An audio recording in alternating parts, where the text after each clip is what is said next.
Welcome to Kaizen Time, part of the Blood, Sweat, and Business podcast, where we provide constant improvement to businesses through timely, actionable financial solutions. Do you want answers to your financial questions? Email us at bsb@kaizencpas.com. Now let's get started. Welcome to Kaizen Time, part of the Blood, Sweat, and Business podcast. With me today is Henry, one of our managers. Welcome, Henry. Thanks, Mark. So, end of the year, it's all coming together. It can be very stressful for business owners trying to close their books. You know, they're planning for the future. What advice do you have for all these business owners to kind of manage the stress and kind of figure out what's happening in the future? You're working budgeting, so tell me, what's something they can be doing? So in terms of closing their books, regardless if you have an outside CPA or you have some inside like a CFO resource or whatever that helps you do it, I mean, the big thing is to keep the documents flowing in to your accounting and finance staff or your CPA that helps you do your financial closes. We are the experts. We'll know what to do with it when we get it. Mm-hmm. The biggest challenge a lot of times for us is actually just getting information. Having it coming in. Because if it's a steady stream as opposed to just like this huge wave. Absolutely. And I know for some business owners or, depending on the size of the business, your operators and whatnot, the challenge is that you are not sitting in front of your computer all the time with the documents in hand. Mm-hmm. Sometimes you're on the road, you're on your phone, you're in the truck. One of your other people bought it, you weren't even involved. Absolutely. And now you're like, where is the invoice for this? One thing that I could offer up, you don't always have to send everything at one time. Mm-hmm. You get that truck, you buy that truck, you can take the picture right there and fire that off to your accounting resource. Mm-hmm. And where that gets you, hey, we have everything we need to close the books. Mm-hmm. We're going to do it, 5, maybe 10, 15 days max into the next month. And we'll be set, from your compliance standpoint, whether you do an audit or it's just for tax purposes. Any sales tax filings, 1099s, if you send in your documents, all that compliance stuff kind of takes care of itself. Also, communication is important. Being in regular communication with your accounting resource, it's important throughout the year. Something happens, maybe it got booked the wrong way, but you guys had a conversation. Your accounting resource knows how to go in there, find that piece of information, make that adjustment, so that at the end of the year you aren't scrambling to try and clean up. I'll joke sometimes and call it the pile of poo, mm-hmm. To turn it into a financial statement. Well, it's kind of just like anything else, right? So let's say I'm trying to lose 10 pounds this year. I mean, that's doable in a year. Sure. But all of a sudden, and that's small steps, doing it every day, right? And this is kind of the same thing, sending in your financials, staying on top of it, just doing the little bit of work every day, as opposed to that huge flood that comes in. Creating that bottleneck. Yep.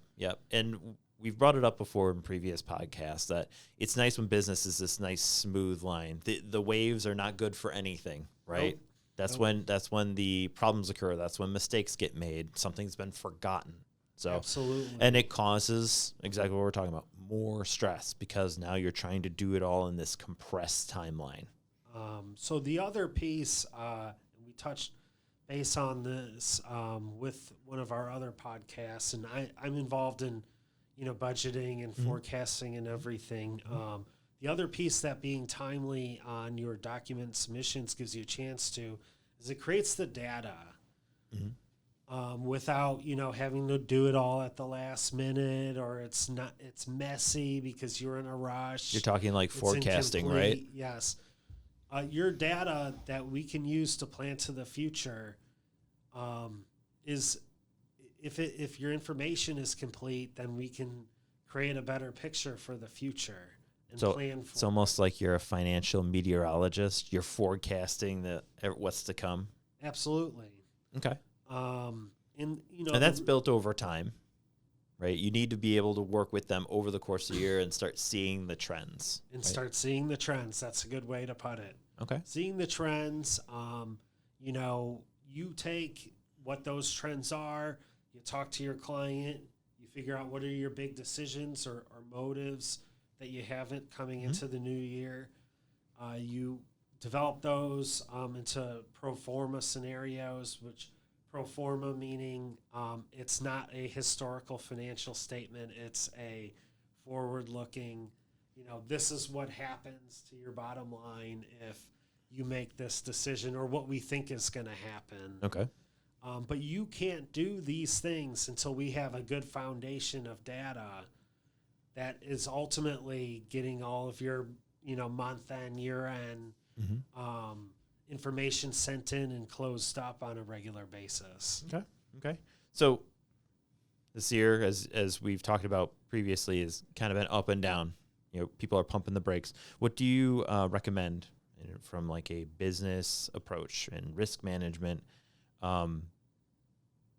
What do you recommend going forward in just general? Any given business that they could say, like, this is probably a good idea, especially because we've talked about it becoming an election year.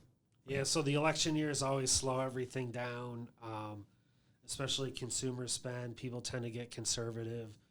Now, one thing that you can do is if you sell product, you probably sell parts. Okay. So generally, when the economy slows, instead of people buying new product, they'll sell parts. They can do it themselves. And they do maintenance. So what you can do is you can, shuffle your inventory mix to be, rather than having 100 finished goods, now you've got 50, but you've got double your inventory in parts, sort of thing. And again, very general example, but that's kind of one of the things you can do is shoot for that different market. Okay. Per se. Would you also say infrastructure is key, like investing in yourself? I know during COVID, everyone's like, well, no one's going to be in here, so let's revamp the restaurant, right? They rebuild the inside. Or at some places, they just eliminated the brick and mortar altogether. So there's always an opportunity to do those types of reinvestments. And so again, this all goes into planning. So because you should talk to your CPA about it, right?